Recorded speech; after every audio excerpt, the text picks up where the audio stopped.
Hey, grade 10s. So today we are going to do our Intro to Compounds notes. You will find this in your booklets on page 7. So if you missed the last class, you can just go on the Google site and you'll see all of the previous and future PowerPoint slides under the Chemistry tab. And if you click on that, you should be able to copy down the notes that you've missed. But if you were in class, you will remember that we finished off last lesson talking about how to draw board diagrams about certain elements, and we practiced them a bunch. Now we are going to move on to compounds. So what is a chemical compound? A compound, it's actually easy to understand that there are compounds on Earth because compounds are made up of elements that are chemically combined together in specific proportions. Think about this. There's 92 chemical elements that occur naturally on Earth. Most of these elements can combine with one or more other elements to form compounds, to form new things. You can think about helium is something that is, abundant in that, or not abundant, but it's all over in a gas form. We've got nitrogen, that one's very abundant. Hydrogen, oxygen, these are elements that are just all over the place. You could even go metals, right? You've got aluminum, for example, naturally occurring on its own. However, there's only 92 elements like that that occur just naturally on their own. Now, the rest of the things that exist have to have been some sort of combination with another element. So two elements or more combining to form compounds. And this makes sense, right? We know more than 92 things exist. We could probably count more than 92 different things in the room that we're in right now. So all of the rest of these millions of things that exist are made up of compounds. So here's some very common ones. Water is 2 parts hydrogen, 1 part oxygen. It's 2 hydrogens for every 1 oxygen. It's called H2O. Table salt, another very common one. 1 part sodium, 1 part chlorine makes up table salt. It's estimated that there are millions of compounds known to science that we already know of, but likely many millions of compounds more are possible. There's actually 100,000 new compounds being made in universities and engineering laboratories each year, more than 100,000 new ones. So lots of new compounds being discovered and lots that already obviously exist. So we could just take a look at the picture that you have below. Even commonplace compounds have a wide variety of properties. They don't all necessarily mean the same thing. You have to know the difference between what a mixture is and a compound is. So air is a mixture of elements and molecular compounds that include carbon dioxide. That's a compound, that's carbon, and then 2 parts oxygen. Air also has nitrogen and oxygen and everything in it as well. Oxygen is technically a compound, but we won't get to that yet. And then you could take a look at this picture has tons of compounds in it. Wood. Wood is mainly cellulose, a molecular compound made of carbon, hydrogen, and oxygen. Melamine plastic. These are molecular compounds. This bowl is made up of molecular compounds of carbon, nitrogen, and hydrogen. Maybe the chair that you're sitting on, right? Baking soda. Baking soda is sodium hydrogen carbonate, an ionic compound made of sodium, hydrogen, carbon, and oxygen. Eggshells. Eggshells are compounds. Table salt, we already talked about that one as a compound. Sugar is actually a very long compound. It's a molecular compound made of carbon, hydrogen, and oxygen. And it is C6H12O6. That means that there's lots of different pieces of carbon and oxygen and hydrogen in it.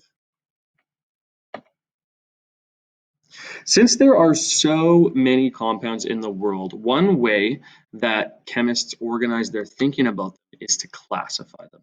We have 2 categories that we use to classify compounds. We either call them molecular compounds or we call them ionic compounds. The compounds in these 2 categories, are distinguished on the basis of their atomic structure, so how they are made up. And that is what we are going to get into now. So what is atomic structure? Atomic structure basically is just a way to say how many electrons and protons a certain element has. Basically, what Mendeleev would have, characterized how he put certain elements in different parts on the periodic table. That has to do with their atomic structure. Now, the one piece of their atomic structure that we are most concerned with is what the outermost shell of that atom looks like. So, the outermost shell that contains electrons, we actually have a name for it. We call it the valence shell. The electrons in the valence shell are called valence electrons. So it's just a fancy term for outer shell electrons. Valence electrons are the ones that are involved in the chemical bonding, right? Because they're the ones on the outside. They're the ones that can either, transfer to other atoms, or they can share between two atoms. So it's important to know how many valence electrons every different element in on the periodic table has. So if we look at group 1, if you take out your periodic tables and you take a look at group 1 is the one on the far left-hand side. Group 1, all of those alkali metals there, you've got your lithiums and sodiums and potassiums, those all have one outer shell electron. And I think that we probably are, that's sounding familiar from the Bohr models that we've drawn in the past, that we drew in the last lesson. Group 2, all of a sudden we're all jumping up. Now they all have 2 valence electrons. And then we skip the transition metals in the middle and we go over to group 13. Elements in group 13 have 3 valence electrons. Elements in group 14 have 4 valence electrons. Group 15 have 5 valence electrons. 16 has 6 valence electrons. And then 17, the halogens. Those are your fluorines and chlorines and bromines. Those all have 7 valence electrons. And then way on the right-hand side, you've got your noble gases, and those have 8 outer shell electrons, or 18 as we get further down. They have full valence shells. So that is the reason why group 18 elements are not reactive. It is the goal of every single atom to try to get a full outer shell. That's what all atoms want to do. So the noble gases already have full outer shells, so they're happy. They're not trying to change anything at all. But there's a reason why group 1 and group 17 are so reactive. We said that in our last lesson. They're super reactive. The reason for that is because they are just 1 electron away from being able to gain that full outer shell. So group 17, they need 1 more valence electron. They've already got 7, and we need 8 for a full outer shell, right? They've already got 7. They just need 1 more. It's very easy to just gain 1 electron. Therefore, they're super reactive. Now, on the opposite end of the periodic table, we have the group 1, the alkali metals. All they're trying to do is just get rid of that 1 valence electron. Super easy, get rid of it. So you can probably already imagine that group 1 and group 17, the two of them make a really good pair. Because group 1 is looking to get rid of 1, group 17 is looking to gain 1. So almost could imagine them like a match made in heaven. Now, knowing the patterns involving the outer shell electrons, or the valence electrons, can help you predict how elements are going to combine to form compounds. So use your periodic table to identify the number of occupied shells for calcium and for krypton. I've got the answer there, so you can just read it in your booklet, do these next 3 questions. You can pause right here and try to answer these next 3 questions on your own. So use your periodic table to identify the number of occupied shells for calcium, Ca, and krypton, Kr. So you can pause it and try it on your own, or you can listen to me. Calcium and krypton are both in row 4. And since they're in row 4, that means that they have 4 occupied electron shells. Okay, so the answer is 4.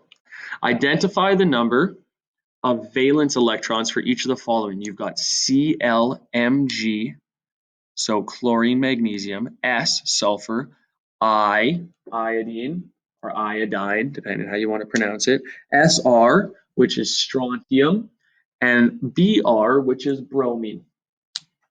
So take a second to try to predict those ones, or take a look, and if you're getting used to the periodic table, you should be able to name this. But the order is Chlorine has 7, magnesium has 2, sulfur has 6, iodine has 7, strontium has 2, bromine has 7. And now we cross-reference. So now we know exactly how many shells every atom is going to have, or every element is going to have, based on what row it's in. And we know how many valence electrons they're going to have based on what column they're in. So now we cross-reference, name the element whose atoms have 2 occupied shells and 1 valence electron. So take a look. So I look at 2 occupied shells. That means it has to be in row 2. So it can either be lithium, beryllium, boron, carbon, nitrogen, oxygen, fluorine, or neon. And then obviously 1 valence electron means that it is in group 1. So our answer would be Li, lithium. All right, when 2 atoms move close together, something really interesting happens. They start to want to react to one another. So their valence electrons will interact. And when they interact, a chemical bond actually forms between the atoms if the new arrangement of atoms and electrons is stable. So compounds are more stable when their overall energy is lower. Atoms can achieve low energy once they have the same arrangement of valence electrons as the noble gas they are closest to on the periodic table. That is a very long way for me to say that atoms can achieve low energy once they have a full outer shell.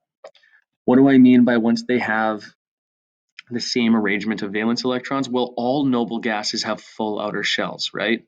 So basically just a fancy way to say all of these atoms are trying to get full outer shells, just like the closest noble gas, the closest atom with a full outer shell, that they are the closest one to them on the periodic table. Okay, so all elements, all atoms want to achieve full outer shells, and they do this by reacting with other ones.